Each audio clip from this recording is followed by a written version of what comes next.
As South Africa schools reopen today, a Gauteng Education Department as well as the Western Cape are still dealing with issues of placement. And we're joined by Spokesperson Steve Mabona for the Department of Education in Gauteng, and of course Ms. Bronagh Hammond for the Western Cape Department of Basic Education to talk to us about these pressures and the issues that they are dealing with. Thanks so much, Mr. Mabona, Ms. Hammond, for speaking to us. Let's just get straight into it.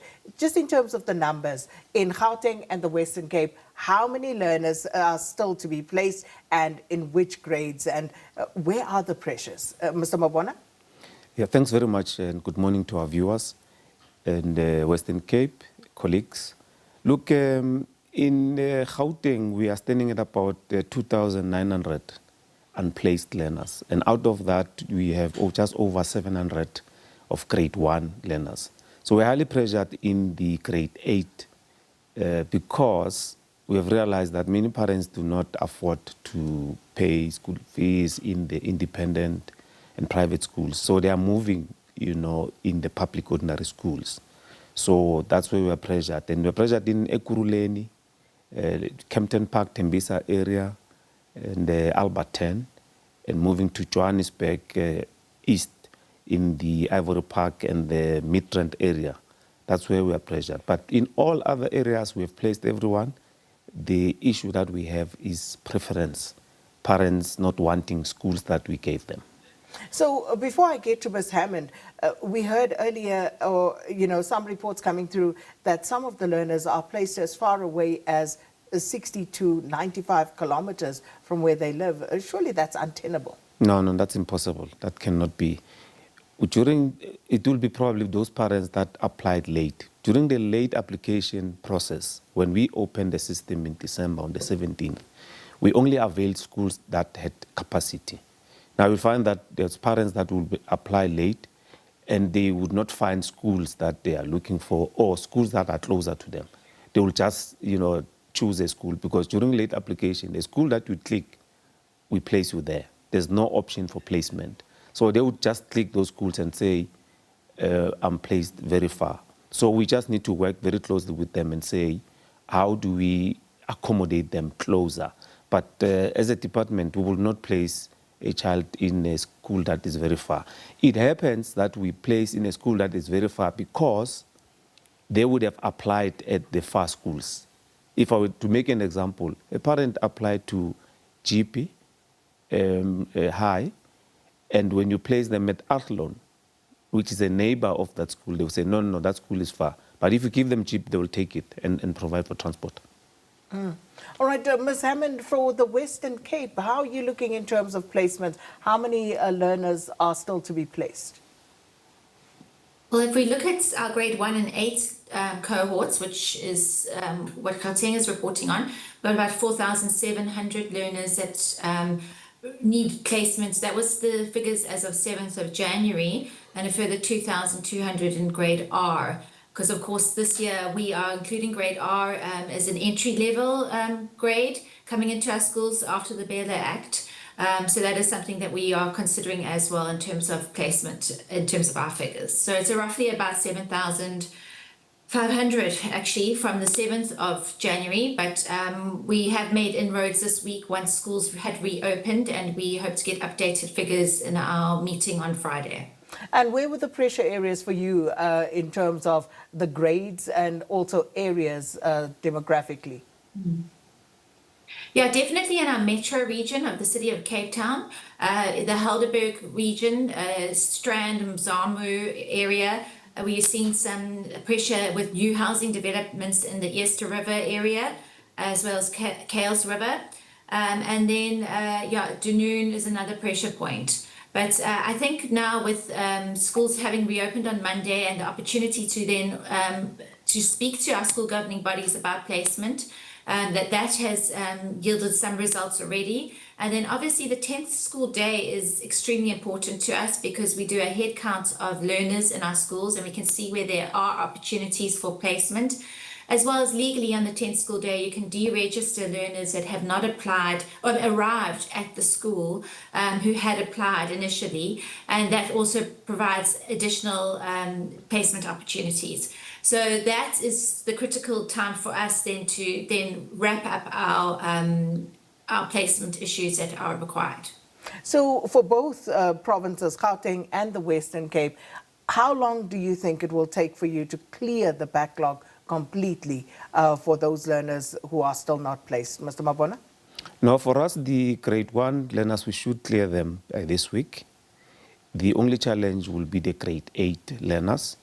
To a certain extent, what we'll normally do, we'll identify a school that has a hall or a library that can accommodate learners. As a temporary measure, we'll put those learners there, and while we provide mobile units in the high-pressure areas. And we open the satellite schools, and there's 4 schools that we're going to be delivering, from the department perspective, and Department of Infrastructure will be also delivering about 3 schools for this financial year. So that will assist us to alleviate the pressure. Ms. Hammond? Yeah, I think as well, the grade 1s, I think we can wrap up quite soon. The grade 8s is still a pressure point. The challenge we have right now is late applications, actually. We've received 10,666 late applications since the 1st of November, and that was up to the 7th of January. And we're still receiving late applications today. These are people that we were not aware of. And so we just ask for their patience as we try and place their child. We are very, very clear, and we do a lot of advocacy in terms of not waiting to apply. And we do that very early on in the year before, in March, April, the year before the school year that you are attending. But unfortunately, we're still seeing parents that are applying even today, and that does present challenges for us. And we do not know how many more late applications we will receive, but obviously we are working on it, and we have built 175 additional new classroom capacity for the 2026 school year, and that will also contribute to the decrease in terms of placement numbers. And of course, for both these provinces, we know that they deal with issues of in-migration, and very often parents would then prefer to move their children to the Western Cape or to Gauteng. But how do you intend dealing with this going forward? You obviously, one would imagine, would have to build more schools in both these provinces, because this has become a perennial problem for the 2 provinces. Yes, it's a problem for us. We continue to build, but also augment on the capacity in the existing schools. But we will then have to work very closely with the municipalities, because municipalities approve developments, which we are then lagging behind.